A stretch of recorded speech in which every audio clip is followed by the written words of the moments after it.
From the corridors of justice to enhancing business visibility and of course driving coffee sector to 2026 World Cup spectacle.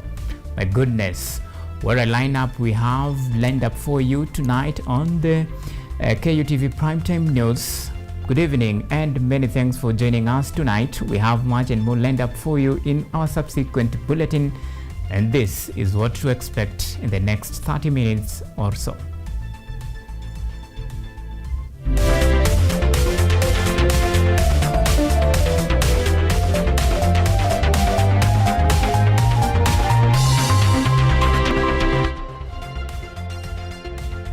This is KUTV Primetime News with Auma Evans.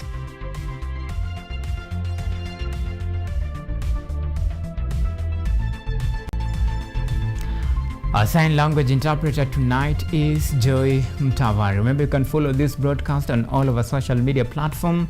We are coming to you live on YouTube at KUTV News Kenya. You can tweet us on X at KUTV_Kenya, at Auma Evans, the hashtag to use KUTV Primetime News. So tonight we begin with the latest. Now, the government has launched the Coffee Revival Program in Kirinyaga County in a bid to boost production and improve farmers' incomes. The initiative forms part of broader sector reforms aimed at strengthening cooperatives, expanding market access, and enhancing competitiveness of Kenyan coffee. Edwin Nerea starts us off tonight with a report.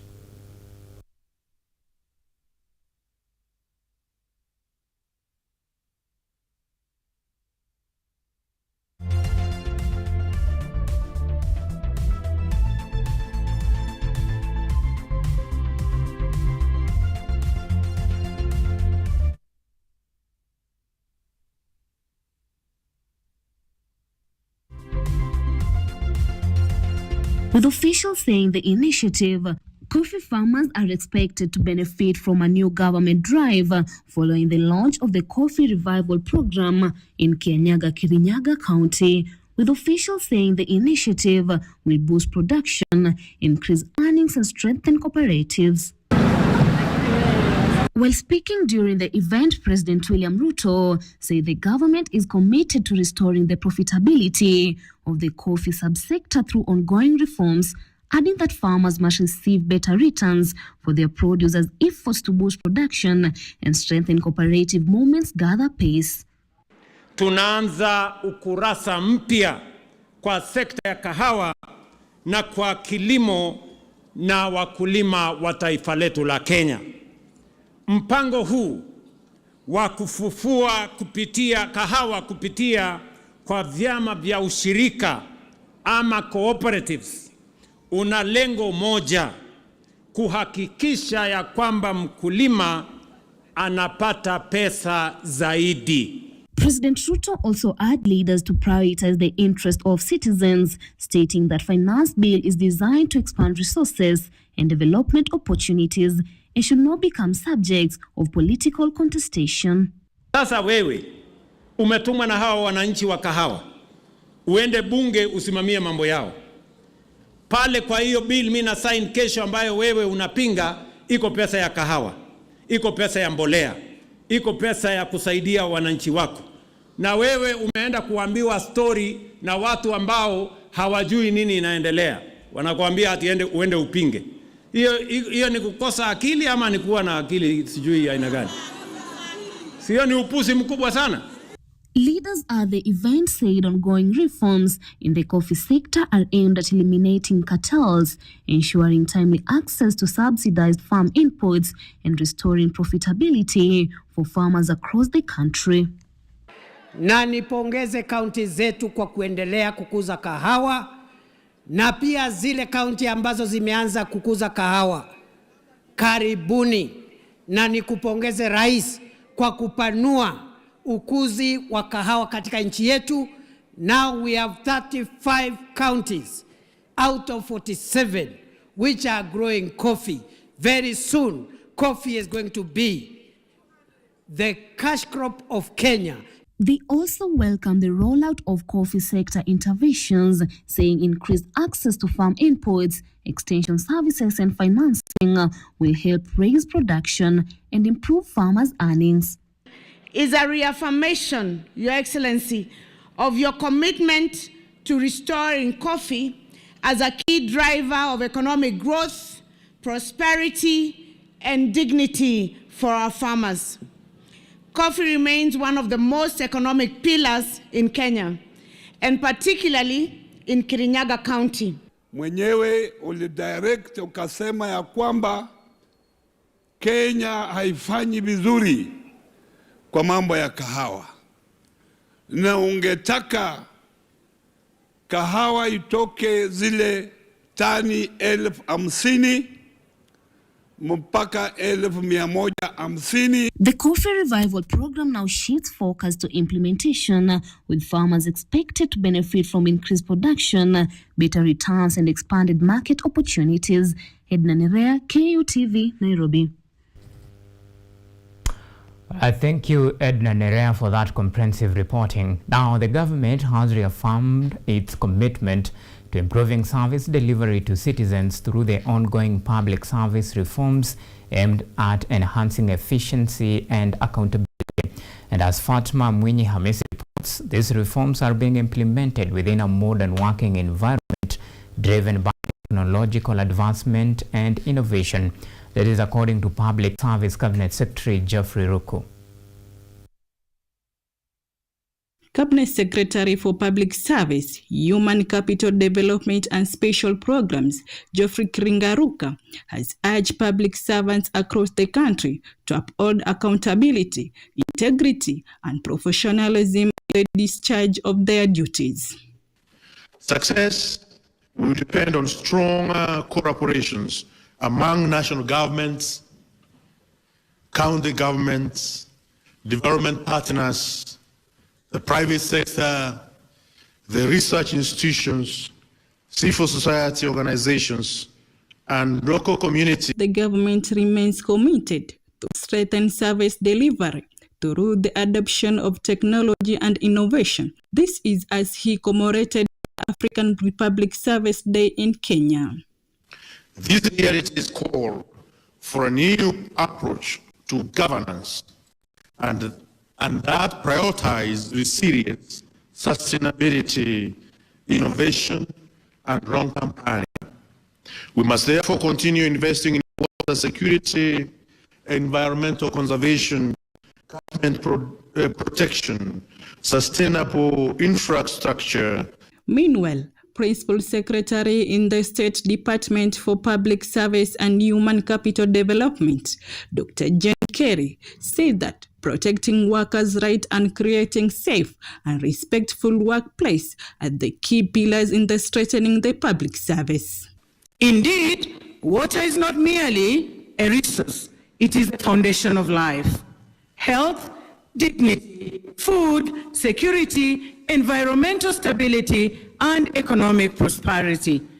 Therefore, access to safe water and sanitation remains indispensable to the realization of Africa's Agenda 2063. She added that the public service is committed to upholding human rights, building public trust in the government institution, and promoting justice and good governance for all citizens. Partnerships in securing one of humanity's most fundamental needs. This is access to safe water and sanitation, which we all agree is a fundamental human right. The leaders called upon ministries, government departments, state corporations, and county government to continue sharing best practice and accelerate the implementation of public service reforms. Fatma Munyamisi, KUTV. All right, now the government has defended its allocation of 2 billion Kenyan shillings for the compensation of victims affected during recent protest, while assuring Kenyans of its preparedness ahead of June planned demonstrations.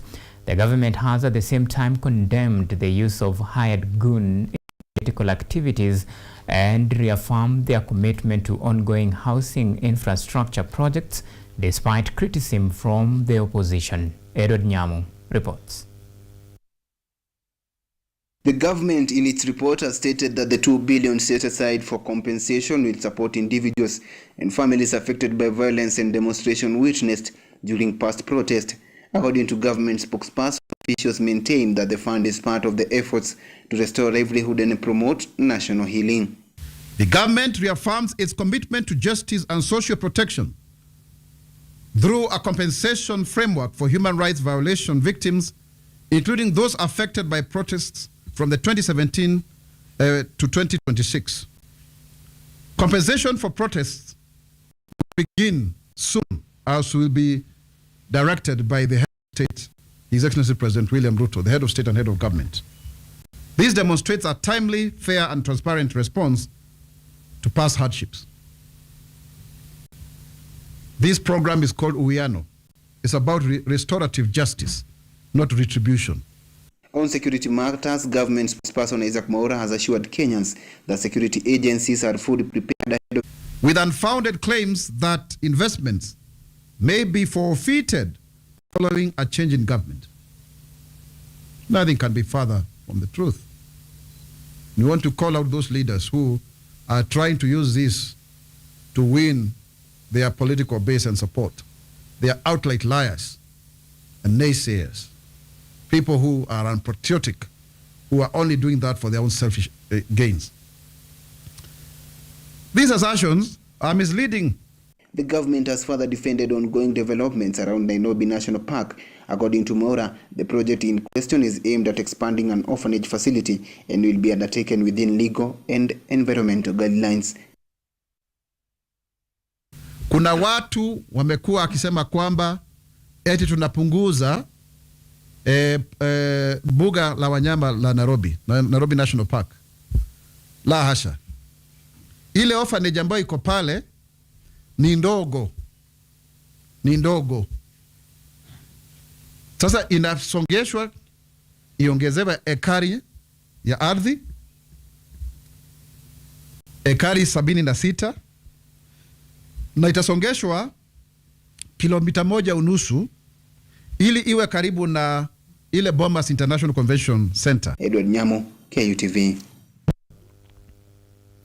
Now, political leaders from the coast region have been urged to support and sponsor young people to enroll in maritime and blue economy courses during a community engagement in Mikindani in Jomvu sub-county. Presidential advisor on political affairs Karisa Nzai advised the youth to take advantage and benefit from these employment opportunities. Speaking during a community engagement in Mikindani, Jomvu sub-county, Mombasa County, Karisa Nzai, presidential advisor on political affairs, commended President William Ruto for his efforts in securing employment opportunities for youths through international partnerships with Netherlands, saying the government continues to open new doors for Kenyans seeking work abroad. Tunamshukuru Rais William Ruto kwa sababu alipokuwa Uholanzi juzi amekubaliana na makubaliano na serikali ya Uholanzi. Lazima tumkumbatie rais. Yale mambo ambayo ametufanyia sisi. William Ruto ametukumbuka, especially hapa pwani. Hakukubali mtoto abaki nje. Kama anaweza kwenda nje kututafutia nafasi. Nzai says the agreement with the Netherlands is expected to create job opportunities for more than 120,000 Kenyan youths in 3 months, with the first phase targeting 40,000 beneficiaries. Nzai also cited partnership with management of Norway that will provide 1,000 seafaring jobs for qualified Kenyans. Tutaajiri vijana 40,000 young people katika hii blue economy. Na in the next 3 months, vijana ambao watakuwa wanaajiriwa ni 120,000. Wanataka vijana ambao wataenda, na Kenya tunapendwa kwa sababu vijana wa Kenya wana nguvu na wao wanajituma. The advisor noted that many youths are currently unable to qualify for the positions due to lack of technical maritime skills. He urged young people to enroll in TVET institutions and pursue courses in maritime studies and the blue economy to improve the chances of employment. Nataka mjikaze, vijana mjazetiti, tuone kwamba kila mmoja amepata ujuzi fulani na amekuwa mmoja wa kuajiriwa. Na tutasukumana. Hassan Ali Joho ndiye waziri wa Blue Economy, na jukumu alilonalo ni kuhakikisha vijana wetu hawakai tena mtaani. Job seekers are warned against fraudsters advertising fake overseas job opportunities. He advised youths to use official government recruitment platforms, including the National Employment Authority portal, to avoid being scammed. Na mimi nawakumbusha vijana, nafasi za kazi ambazo serikali imetoa ziko katika National Employment Authority. National Employment Authority ni shirika la serikali. Wachana na hii mambo ya hawa watu wa kona wanakuambia tunataka ulipe 300,000 ndio upate kazi na nini. Hapana. Nenda kwa National Employment Authority, uanze kugoogle pale, utafute ile kazi ambayo wewe unaona unaweza kufanya. Na serikali itakupeleka mpaka upate, na una haja ya kujua mtu. Through the Kazi ya Maju program, the young people are assured of a safe way to secure this job, with the government putting in place measures to curb the risk of fake agencies conning Kenyans. Now, the power struggle between civilian commissioners of the National Police Service Commission and the senior police chief is threatening operations within the National Police Service. The dispute involving Inspector General of Police Douglas Kanja and the National Police Service Commission chairperson Dr. Amani Yuda Kumora has stalled key human resource functions, including recruitment, promotion and disciplinary processes. Efforts by Deputy President Kithure Kindiki to resolve the conflict has failed, raising concerns over police preparedness ahead of the 2027 general election.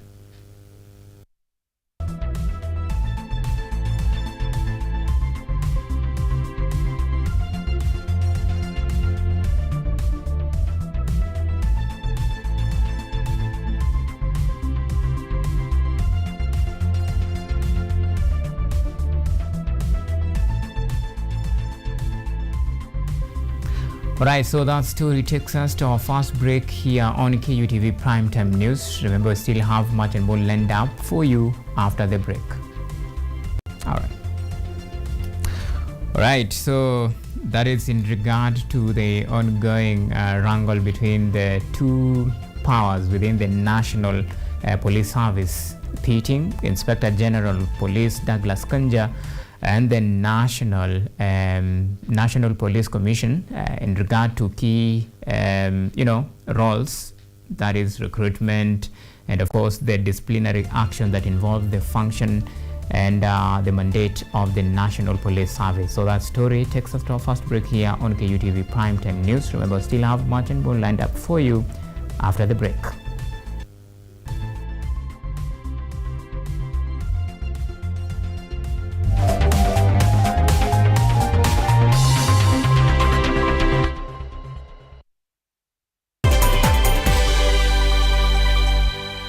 I think you need a coffee. I prefer tea. Hata whistleblower wa serikali haiwezi kuwa loud hivyo.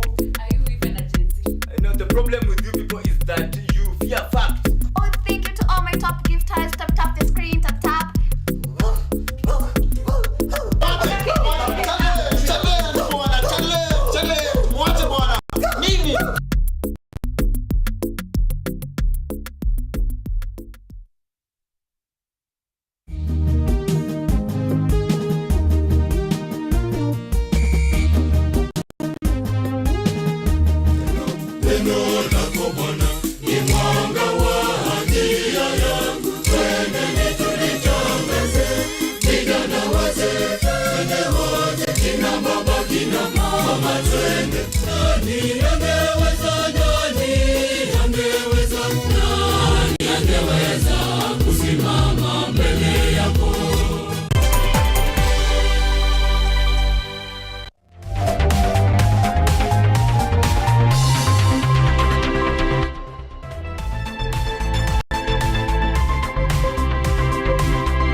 Welcome back and thank you for keeping it KUTV Primetime News. Let's continue to inform you, shall we? Now, Eastern Regional Commissioner Jacob Muganda has assured residents and businesses that the security agencies are fully prepared to maintain law and order during Thursday's Gen Z anniversary demonstrations commemorating victims of the 2024 anti-finance bill protest. Speaking after a regional security meeting, Muganda said the government will facilitate peaceful demonstrations in line with constitutional rights while ensuring that normal business activities continue without disruption. He warned that officers will take action against individuals who will infiltrate the protest to engage in looting, vandalism, violence, or criminal activities threatening public safety and property. Katiba ni msingi wetu kama jamhuri, na wananchi wako na haki ya kuandamana na kujieleza, na sisi tutahakikisha kwamba wanaandamana na kujieleza kwa njia ya amani kwa mujibu wa sheria zilizowekwa.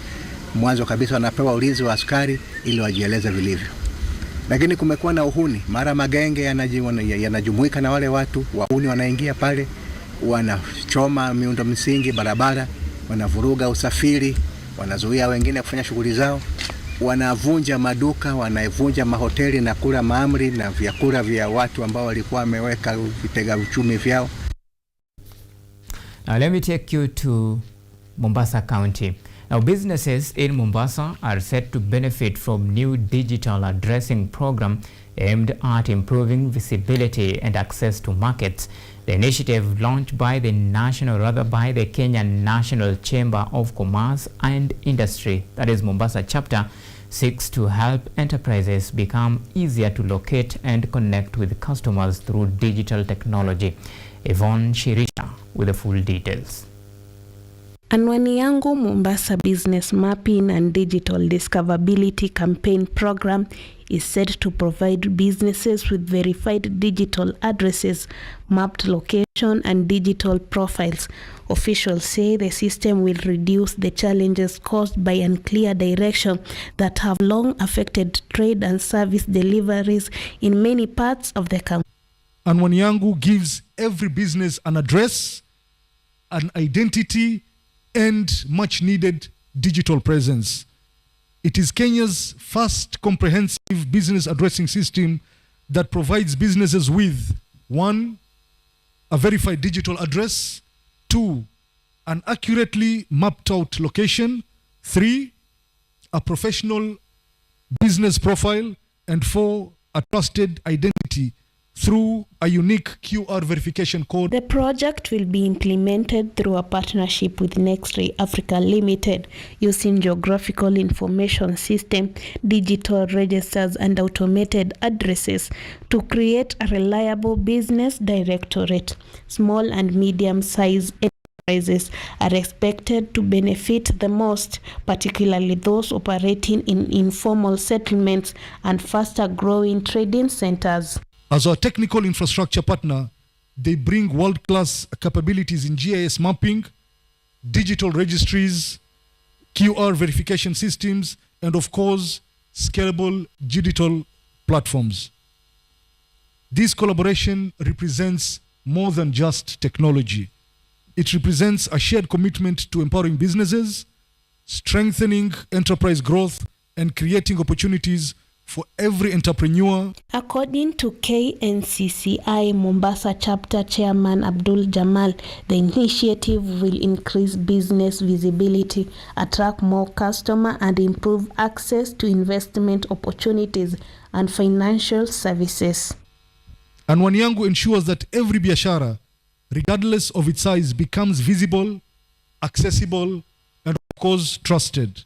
There's no more confusing of directions, no more missed opportunities, no more invisible businesses in Mombasa. For residents, the project could mean faster access to goods and services, easy delivery of products, and improved business opportunities.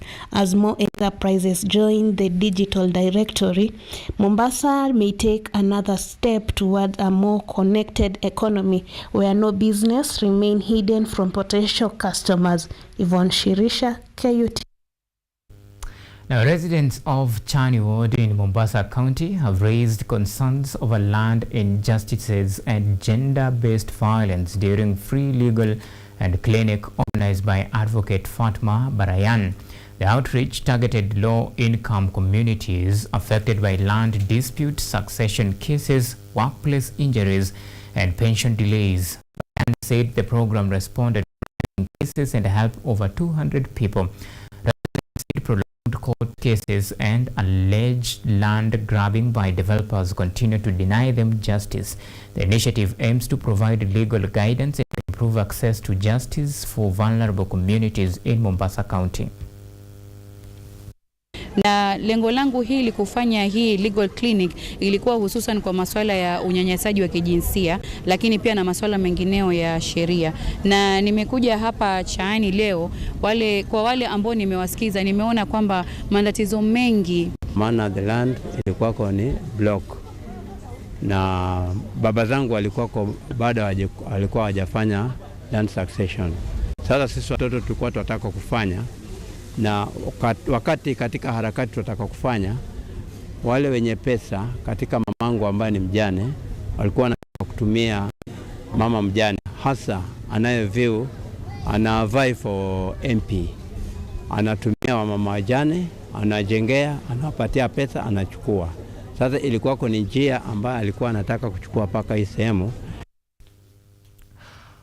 And now crossing borders, British Prime Minister Keir Starmer has announced his resignation following calls from members of parliament within his Labour Party and some of his ministers who claim he was not the right person to lead the United Kingdom. However, Keir Starmer is not the first British Prime Minister to resign since the office of Prime Minister was established in the year 1721. Our reporter Hassan Lewa takes us through into history of British Prime Ministers who resigned and the reason behind their departures. Since the office of Prime Minister was formally established in 1721 during the reign of King George I up to the current reign of King Charles III, British Prime Ministers have resigned from office on numerous occasions. Walking up this street 2 years ago was the proudest moment of my life. The reasons for the resignations have varied. In many cases, prime ministers have stepped down after losing general elections. At other times, they have resigned due to internal party conflicts. Some have faced accusations of poor leadership, while others have left office following political scandals. That's what I came into politics for. The journey to that point was not easy. Here is a look at the last 10 prime ministers who have resigned. Beginning in 1979, Prime Minister James Callaghan resigned after losing the general election. Margaret Thatcher resigned in 1990 following divisions within the Conservative Party. She was succeeded by John Major, who resigned in 1997 after his election defeat. He was followed by Tony Blair, who stepped down in 2007 after 10 years in office. Gordon Brown resigned in 2010 after losing the general election. In 2016, during the heated debate over whether Britain should leave the European Union, Prime Minister David Cameron resigned after losing the Brexit referendum. The Brexit issue also haunted Theresa May, who failed to secure parliamentary approval for Britain's withdrawal agreement from the European Union, forcing her to resign in 2019. Boris Johnson succeeded Theresa May and resigned in 2022 amid scandals within the Conservative Party. Liz Truss took over but resigned after only a short time in office following economic turmoil. Rishi Sunak then assumed leadership and resigned in 2024. I want to thank the brilliant Number 10 staff and our country's extraordinary civil service who dedicate their lives to public service.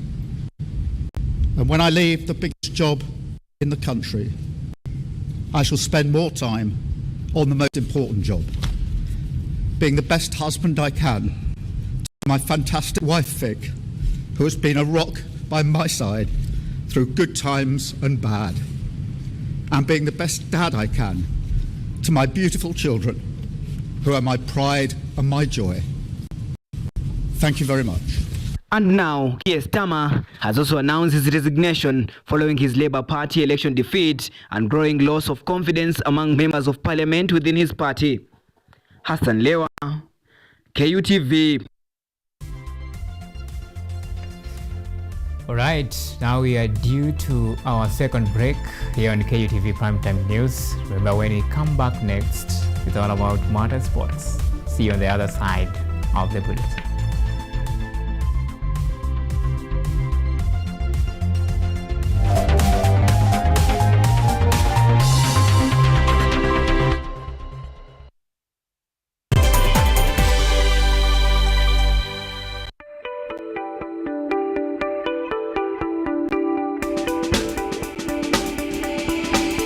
We know life gets busy, but your well-being is of great importance.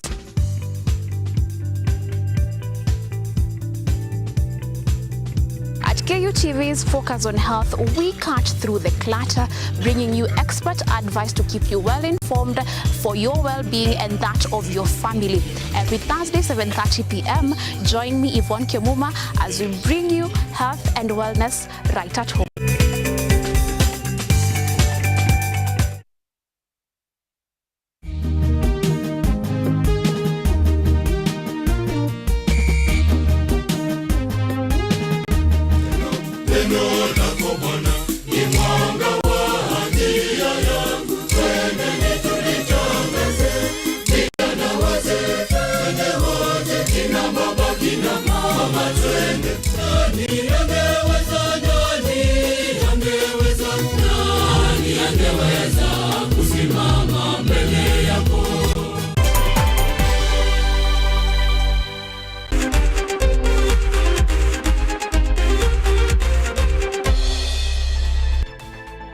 You are watching KUTV Primetime News with Auma Evans.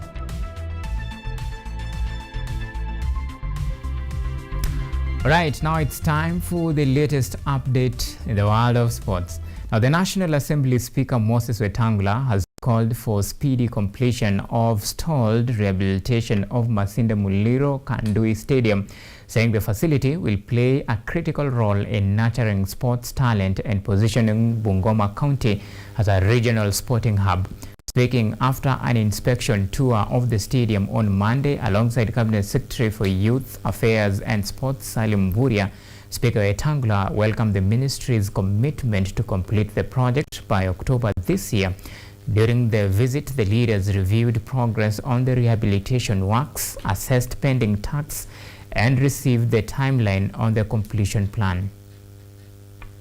Tumeketi na Mheshimiwa Spika na tumeweza kutathmini mambo ya utekelezaji ya mradi huu wa Masinde Muliro Stadium.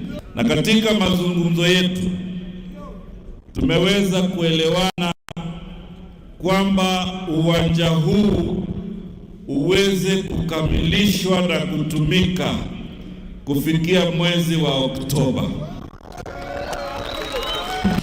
Tumesikizana na yeye kama serikali kwamba hii stadium ina shamba hapo nje ambayo pia tunataka kuitumia kwa kuweka viwanja vya kucheza michezo ya basketball, ya netball, ya volleyball, ya handball na baadaye pia tuongeze public swimming pool ya wananchi.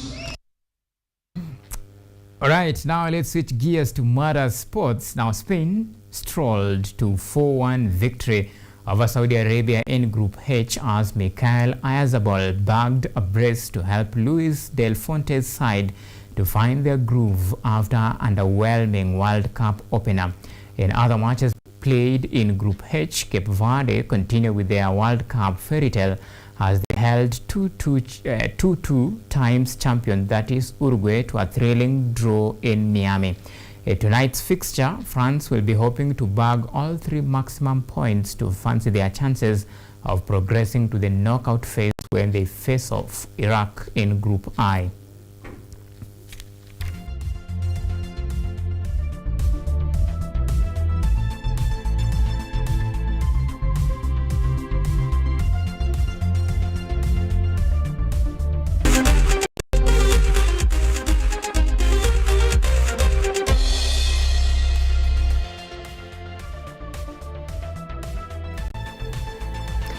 Right, and of course, just a quick update. The ongoing World Cup match between Argentina and Austria. As things stand, Argentina leads by 1-0 courtesy of Messi, the GOAT. And of course, we'll bring you up to speed with what to expect as far as the World Cup 2026 is concerned. This is the football global showpiece that it's really panning out to be the most spectacle 2026 World Cup that we have witnessed during our modern time, with most of African countries really impressing in this particular tournament. We might actually have probably maybe even 5 African countries progressing all the way to the knockout phase. Now this is the moment and time for Africa to shine. With that, many thanks for the men and women behind the scene and for all our esteemed viewers for always keeping us a company in the last 30 minutes or so. My good name is Auma Evans. Our sign language interpreter tonight has been Joy Mtava. Until next time, do have a lovely night, and as always, God bless.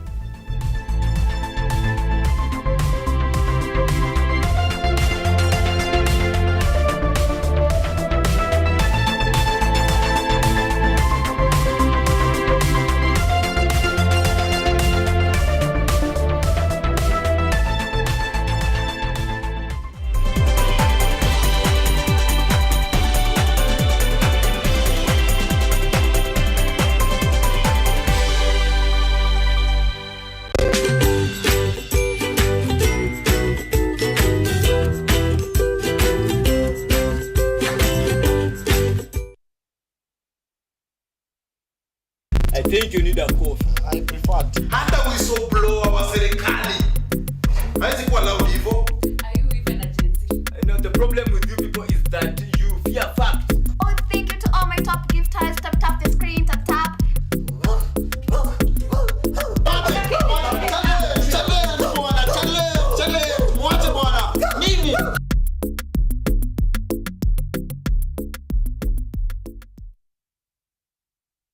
Are you an aspiring media practitioner?